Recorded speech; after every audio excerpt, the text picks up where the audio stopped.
In the last section, we got some content to display on the screen of our device, but yeah, it doesn't look that great. So in this section, we're going to start looking at a lot of Flutter documentation and get a better idea of how we can build out a nice looking app like the one that we're trying to build.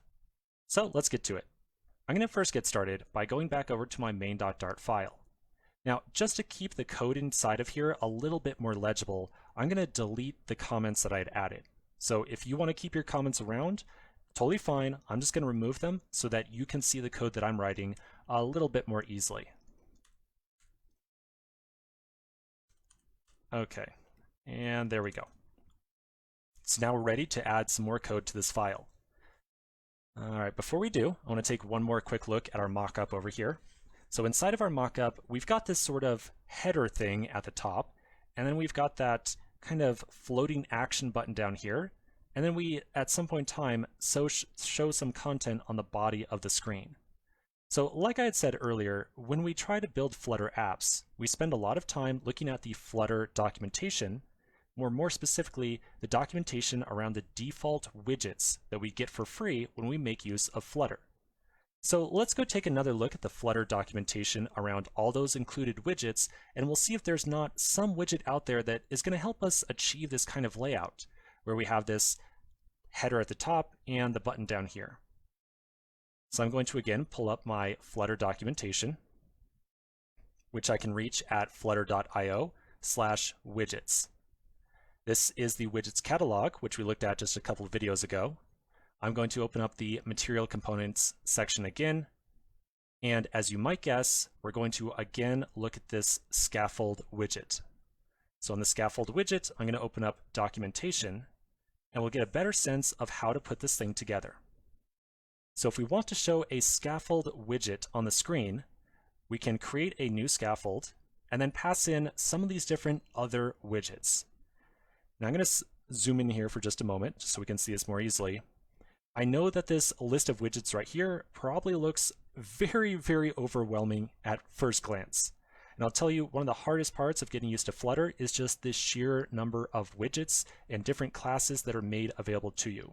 There's an absolute learning curve here, as you're going to have to spend some of your own time looking at the official documentation and building apps and making use of all these default classes to get a better idea of what is available to you. Definitely this Flutter catalog of widgets is helpful, but it only goes so far. So it's just going to take a little bit of practice on our part.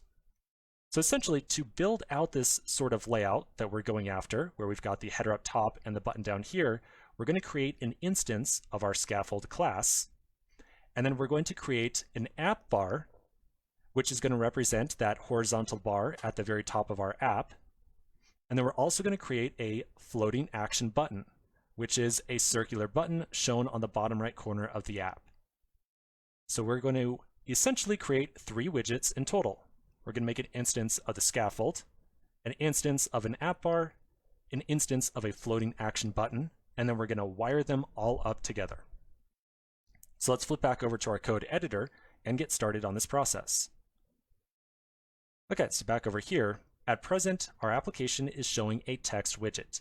Now we probably don't want to show the text widget at all times, so I'm going to remove that to start. I am going to leave behind our material app, because we definitely want all that very basic functionality that is included in a material app, such as what we had mentioned before, the ability to navigate between different screens. Now, our application in particular doesn't require any navigation, but in general, you're going to end up using a material app anyways for any app that needs any amount of navigation, so I'm just going to leave this in here for now. Then, inside of this named home parameter, you'll remember whatever we pass in here is going to be the first widget that is shown on the screen. I'm going to create a new scaffold widget. Now, as we just saw, we're going to have to create and pass a couple of different widgets to the scaffold. And so I'm going to put a new line inside of here to give myself a little bit of space. Then we're going to create an app bar.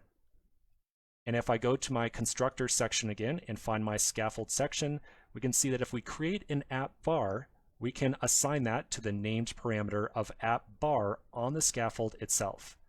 So in short, we want to write out inside the scaffold app bar, and that's going to be an app bar component.